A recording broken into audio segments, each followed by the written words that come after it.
ومن أحسن قولا ممن دعا إلى الله وعمل صالحا وقال إنني من المسلمين. بسم الله والصلاة والسلام على رسول الله وعلى آله وصحبه أجمعين. Assalamu alaikum wa rahmatullahi wa barakatuhu, girls, and welcome back to our session on the names of Allah, a beautiful life. So right now we are talking about the gems of Surah Al-Fatiha, and as we know, we have covered about 9 classes just talking about Surah Al-Fatiha. So before we get started and we do a recap, I just want us to just think and reflect. The name of Allah that we are currently on, which is Allah's name Al-Fatah, the opener. And that is why we decided to talk about Surah Al-Fatiha, the opening, right? The opening surah. So I want us to, first of all, just reflect on this, how Allah opened the Quran with Surah Al-Fatiha, right? And what's behind it? It is Allah, the opener. And there is a wisdom behind why He opened the Quran with Surah Al-Fatiha, why He has asked us to recite Surah Al-Fatiha minimum of 17 times a day, right? Just as a reminder, girls, nothing that we do or that Allah wants us to say from the Quran or that we recite during our prayers, none of it is just random, and none of it is just, just Him telling us what to do. There is a reason behind every single action, every single thing that we say. There's a reason behind why He wants us to say it. So far we've taken the first, let's see, how many ayahs? We've taken 4 ayahs, right? So, Bismillahir Rahmanir Rahim. We've taken Alhamdulillahi Rabbil Alameen, Ar-Rahmanir Rahim, Maliki Yawmiddin. So that's ayah number 4. And now we started on Iyaka na'budu wa Iyaka nasta'in. And I'll tell you girls this over and over again. This is personally my favorite ayah in this surah. And we'll find out why. So Iyaka na'budu wa Iyaka nasta'in. You alone we worship, and you alone we ask for help for each and everything. So let's go into a little bit detail now. You alone we worship, right? Focusing on what? Our pillar of our faith. And we talked about this a little bit in the last class, right? Pillar of our iman, of our faith. What is the first pillar of our faith? Which is belief in who? Belief in Allah, right? Iman billah. So if we do not worship only Allah, what does that mean? It means that we lack in our first pillar of our faith. We know that there are 5 pillars of Islam, but what about the 6 pillars of our faith? Being number 1, belief in Allah, Iman billah. So if we have any doubt that we are only supposed to worship Allah and no one else, then that is where we have to ask ourselves, why do I not worship only Allah? Why is it that I'm thinking about someone else to worship, right? Why does Allah say, you alone we worship? He wants us to say this, right? And think about it. First of all, I want you girls to think about the way when we took Alhamdulillahi Rabbil Alameen, and we took Ar-Rahmanir Rahim, and we took Maliki Yawmiddin, and we talked about that love and that hope and that fear that we should feel, right? That we want to try and feel this when we're saying these ayahs, right? What does it help us to become? It helps us to become humble in front of Allah, right? That we lower our heads when we're praying, right? So you alone we worship, and you alone we ask for help. So imagine after thinking about all of that, all we're saying to Allah, that Allah, really, I only worship you. I don't worship anyone else. And you alone we ask for help. Now this part of the ayah is what I want to talk to you girls about today. Iyaka na'budu, set that aside. Wa iyaka nasta'in. Now, if you heard, if you've been following the classes, we talked about isti'ana a little bit, the word isti'ana.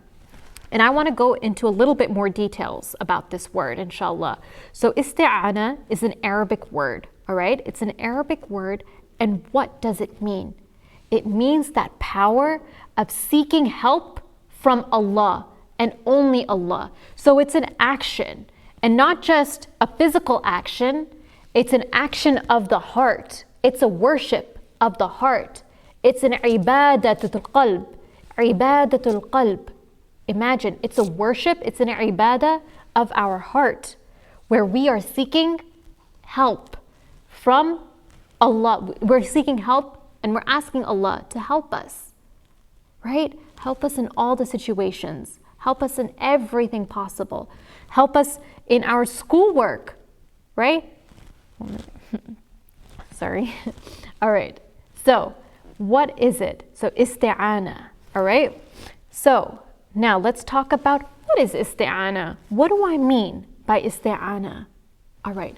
So, when I'm saying that it's that power where we're seeking help, think about it. Why do we even have this ibadah? Why do we even have this worship? Because our reality is what? A reality of a human is what, girls? Our reality is that we're weak. Our reality is that we do not have control of our situations. That's our reality, right? Our reality is that we do not know if we will live the next moment. But that doesn't mean that we live in our reality in fear or in depression or in anxiety. No. But how do we live our reality? We live our reality asking Allah for help. We live our reality by worshiping Allah, right? And girls, now imagine the best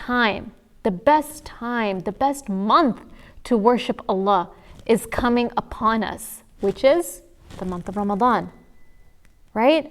Day after tomorrow, Thursday evening, most likely, inshallah, right? Is the first where, we'll say Taraweeh prayer, first Ramadan, and then Friday will be the first fast.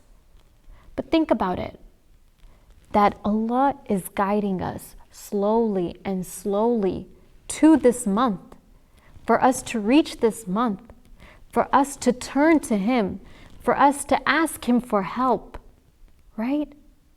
That's what He wants. And so this is a principle that I want to tell you girls. There are a few principles when we're seeking help, right? When we're seeking help with Allah, we're asking Allah for help. What's the first principle? The first principle is this, that when we ask Allah for help, we have to know that Allah is not expecting us in any way for us to be strong, like physically strong, right, in our situation, right? Why is He asking us to ask Him for help? So that we realize that when we're in a difficult situation, that we know we can turn to Allah. All right, so I'm going to repeat this point just a little bit again. What I mean to say is that when we are in a difficult situation, don't think that Allah wants you to physically be strong or actually be strong enough to take on the situation all by yourself. He doesn't want you to take this situation on all by yourself. But what does He want you to do? He wants you to ask Him to help you take on this situation, so that when you are dealing with this, right, whether it be an issue with your parents, whether it be a problem at home, right, whether it be a problem with your friends, whether it be your own self-esteem that has now gone down, whether it be those negative feelings that you have about yourself, those insecurities when you look at yourself in the mirror, and you look at yourself in such disgust, and you're just like, ew, I don't even want to look at myself. Those feelings, right? You want to turn to it into a positive where you're asking Allah to help you. That's it. Not saying to Allah, Allah, change this about me, but oh Allah, help me think in a positive way about myself.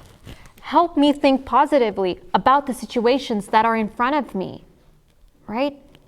It goes into a lot more depth. And girls, that's why I tell you girls this, that when you know the names of Allah, your life really becomes so beautiful, and it just becomes like your mind really opens up. And that's why we say Allah huwa al-Fatah. He's the opener. He's the one that is opening up your mind and your heart to understanding more about the beauty of Islam. Why should we be shy of our religion? Why should we, hide away from what our religion tells us? Why do we look at Islam in such a negative way? When the reality is that Islam is such a beautiful religion. It's not about halal and haram, and this is haram, and this is haram, and there's so many restrictions, right? See the beauty of it, that all Allah wants from us is good. All Allah wants from us is the best possible way, but at the same time, for us to realize that in this world, what we're living in, the world that we're living in, is not our final world that we're going to be living in. We have something else to look forward to. And what is that? The hereafter. Jannah, inshallah, right? So we're going to make the most of it till then. We're going to try our best, right? We have to stop treating Islam to be a religion that it constricts us from doing anything fun, right? So when we say إِيَّاكَ نَعْبُدُ وَإِيَّاكَ نَسْتَعِينَ, and we're asking isti'ana, we're asking Allah for help. So the first principle is understanding that the help, that when we ask Allah, that's what Allah wants from us. That is the movement of our heart. What do I mean by the movement of our heart? Think about this. When someone is in need of help, right? Someone is in need of help, but you're not able to help them. You yourself are helpless, right? Someone is struggling in something, and you wish you could go up to them and help them somehow, but you don't know how to approach them. That movement of the heart that you feel right there, that's what I'm talking about. That's what I'm talking about in your own situation. That when you feel so helpless, Allah wants us to have that movement in our heart to want to ask Allah. That we want to feel that when we are praying, and we are praying our normal prayers. I'm not talking about anything extra. I'm talking about our 5 basic prayers. Our 5 basic prayers. That is an obligation on every single one of us because of the fact that we have reached the age of puberty. So we've reached that age of puberty, we have gotten our periods, but yet we are struggling with the 5 basic principles of Islam. And that principle of our 5 prayers is what we're really struggling in. When Allah asks us, just ask me, make dua to me. And Surah Al-Fatiha is a dua. We are praising Allah in the beginning with those 3 ayahs, starting from Alhamdulillahi Rabbil Alameen. And now the second part is us asking Allah. We are making dua, right? إِيَّاكَ نَعْبُدُ وَإِيَّاكَ نَسْتَعِينَ. Right? So now, let's go on to the next principle that I want to mention to you girls. And what is that? That how can we strengthen us asking Allah for help? How can we strengthen that? Think about it. When you know your reality, when you know that you do not have that power, right? You take that pride out of that heart, that sickness of the heart. You take that jealousy out of your heart. You take that arrogance out of your heart. All these sicknesses that we have, right? We're humans. We're not perfect. But we try to take these sicknesses out, right? You're jealous of your friend. Or you think that, you're better than someone else, right? But all of these ways, if you even feel like you might, sometimes it's difficult for us to even admit it, right? Which is fine, which is okay. But if the moment you feel like you might have even a slight bit of sickness in that heart, let's move that sickness and turn it into a positive movement of the heart, which is, what's that positive movement of that heart? Ibadatul qalb. So from the amrad al-qulub, from the sicknesses and the diseases in our heart, we will transfer that to ibadah. We will transfer it into a worship. And how do we transfer that into a worship? By Iyaka na'budu wa iyaka nasta'een. Isti'ana. Isti'ana. It is such a beautiful way for us to seek help in Allah. Us asking Allah for help. It is so beautiful, right? And that movement is what you girls will get rewarded for. Can you imagine? That movement is what you girls are going to get rewarded for, because you felt it. And do you think Allah will turn you away? You asked Him and He's gonna like push you aside? No. He will be there for you. He will be there. He just wants you to have that movement in your heart. He wants you to feel that connection. And again, girls, what better time to feel that movement in our heart when the shaitan are locked away. They're not able to have that control over us. But instead, we can fight our own self. We can fight our own nafs. Ramadan is that perfect time for us to train our heart, taking out those sicknesses that we might feel and putting in that worship of the heart. When we ask Allah, Iyaka na'budu wa iyaka nasta'een, worship is not just physical worship, girls. Worship is not just physical prayer and physical fasting. Worship is from the heart. Your intention, your sincerity, your truthfulness, right? The truthfulness that you have, that you're fasting and you're only fasting for Allah. You're not fasting for your, for your parents. You're not fasting because, I just have to fast. I just have to. No, you're fasting because you love Allah. You're fasting because you know that Allah loves the month of Ramadan, that Allah wants you to fast for yourself. Think about it, right? And if you've been checking out the Ramadan playlist, yesterday we talked about the different types of fasting. So I would highly recommend you girls to go ahead and check that out, inshallah. It'll be very useful for you girls to get a better understanding of what fasting actually means, right? So coming back to this, Iyaka na'budu wa iyaka nasta'een. Now, let's talk about our enemies. Enemies that will try and prevent us from seeking help, right? That will prevent us from seeking isti'ana billah. Who are our enemies? Number one, our first enemy that will come into our head will be shaitan. But let's put shaitan aside for just a bit. Let's think about that physical in ourself, our nafs. Our nafs is our enemy. Why? Because imagine, even in Ramadan, right? Our nafs will not leave us. Our nafs will still be there. Shaitan is the one that is chained up, that is locked away, but our nafs is not. So who is our enemy now in Ramadan? Our nafs. Now think about it, that when our nafs is trying to, entice us and make us look and want to listen to music and make all of it so interesting, right? Want us to speak to the opposite gender, want us to go ahead and swear, want us to go ahead and watch the movie that is not appropriate for us to watch. It's not appropriate for us to watch anyway, and then in Ramadan, imagine, while you're fasting, right?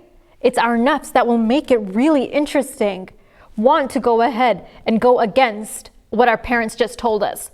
Our nafs is what is telling us to be rebellious, right? But that is what our enemy. When we ask Allah, وَإِيَّاكَ نَعْبُدُ وَإِيَّاكَ نَسْتَعِينُ. So when we're saying وَإِيَّاكَ نَسْتَعِينُ, we're also telling Allah, Allah, I am seeking help for you. So that you can take that nafs, that what I have, that you're pushing my nafs away so that I don't feel the desire, but instead I have the love for you more than I have the love of my desires. So my love of Allah will be more, and my love for desires will be down. Does not mean it will be gone, but it will be lower, right? Because the lower one is our enemy, and we are trying to fight our enemy. And it will be a constant struggle. It will be a constant struggle. But that is what life is all about. Right, girls? That is what life is all about. So it's like we're struggling with our nafs. We're struggling with our inner self to not do those good things, which we can do in Ramadan. Now think about this. What is our second enemy? Right, the shaitan. That's the obvious second enemy, right? So when we are asking Allah, إِيَّاكَ نَعْبُدُ وَإِيَّاكَ نَسْتَعِينُ, I want you girls to think about the two enemies that we've talked about so far, our nafs and our shaitan. We're asking Allah help from the nafs and from the shaitan. And what is the third thing, girls? The third thing is our companions. And what do I mean by our companions? We're asking Allah to help us from our friends, but not the friends who will help us, motivate us, encourage us to do good. I'm talking about the friends who will either push us down, who will either say rude and hurtful things to make us feel low about ourselves, right? Not just friends. I'm talking about anyone in our life. Anyone in our life that makes us feel low, that makes us feel that we're not worth it, that makes us feel that we don't have any self-worth in us.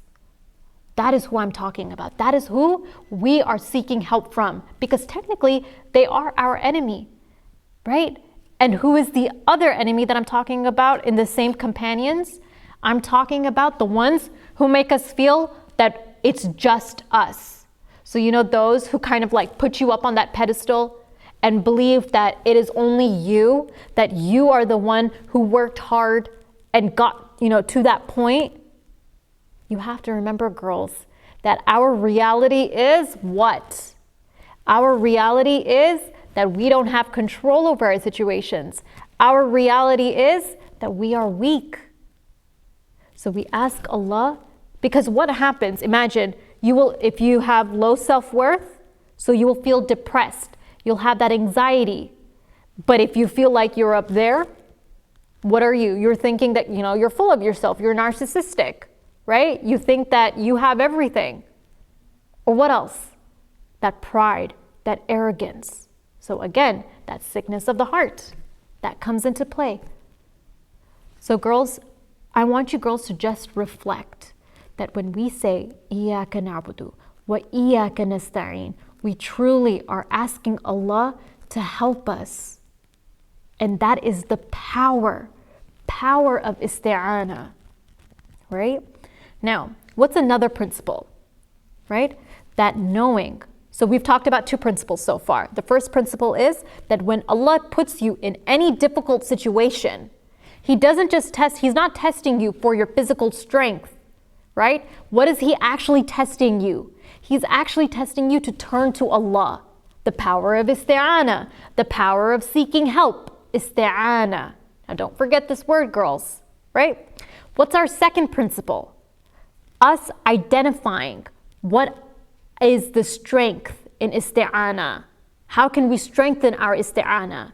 By changing our mindset that our reality is that we are weak, that we don't have control, right? That is what we have. That's how we strengthen that power. Now, what's the third principle? The third principle is identifying who our enemies are. And I'm talking about our nafs, shaitan, and the people around us that will either put us down or put us up on a pedestal. So these are the two companions, two two groups of people that we actually have to seek help from. We need those who are going to motivate us in our life, right? We need those that are going to push us forward to positivity, to a bright future, inshallah, all while asking Allah for help, all while worshiping Allah. It's pretty easy, honestly. You know, subhanAllah, it's like following Islam is not difficult. It really isn't. It's just all what's in our head. It's just all that what we think about. That's what we have to, change the way we think. Ask Allah to help us, right? Now, this is the last principle that I want to mention. Knowing that when you remember Allah in times of ease, do you not think Allah will remember you in times of difficulty? When you remember Allah, when things are going so easy for you, you remember your Rabb, the one who is taking care of you, the one who is helping you, nurturing you, guiding you. And your life is so easy, alhamdulillah. You're truly like, you know what, alhamdulillah, I'm blessed. So when you remember Allah during this time and sincerely and truly remember Him, when you really have a difficult moment, even if it's a small difficulty, I'm not talking about like something big. I'm talking about something that's small, a difficult situation in your eyes that's really difficult. May not be so much in other, for other people, but it is for you. But don't you think Allah will remember it? And don't you think Allah will remember the fact that you remembered Him when things were going easy for you? So will He not help you during those difficult times? Because when it was easy, you still were asking Allah for help. And now when it's difficult, you're still asking Allah for help. Because how are we still asking for help? We don't even realize it, but we're still saying, إِيَّاكَ نَعْبُدُ وَإِيَّاكَ نَسْتَعِينُ. That hasn't changed. We still say it a minimum 17 times a day. That hasn't changed. The only difference is where is our heart when we're saying these ayahs? When we're saying these ayahs, are we saying it just so that we can finish our prayer and then, do something else? Are we saying it and just, we have like an entire list going on in our head of what homework we need to turn in, what assignment we need to do, those equations that are going in our head that we have to have memorized? Is that what's going on in our head while we're saying إِيَّاكَ نَعْبُدُ وَإِيَّاكَ نَسْتَعِينُ? Or are we really feeling it, cover us, that إِيَّاكَ نَعْبُدُ وَإِيَّاكَ نَسْتَعِينُ, right? That is what we have to ask ourselves. And that's inshallah where we are going to stop. And we will continue inshallah with this and continue further. So jazakumullah khair, girls. Subhanakallahumma bihamdik. Nashhadu an la ilaha illa ant. Nastaghfiruka wa natubu ilayk. Assalamu alaikum wa rahmatullahi wa barakatuhu. إن الله وملائكته يصلون على النبي يا أيها الذين آمنوا صلوا عليه وسلموا تسليما إن الذين يؤذون الله ورسوله لعنهم الله في الدنيا والآخرة وأعد لهم عذابا مهينا والذين يؤذون المؤمنين والمؤمنات بغير ما اكتسبوا فقد احتملوا بهتانا وإثما مبينا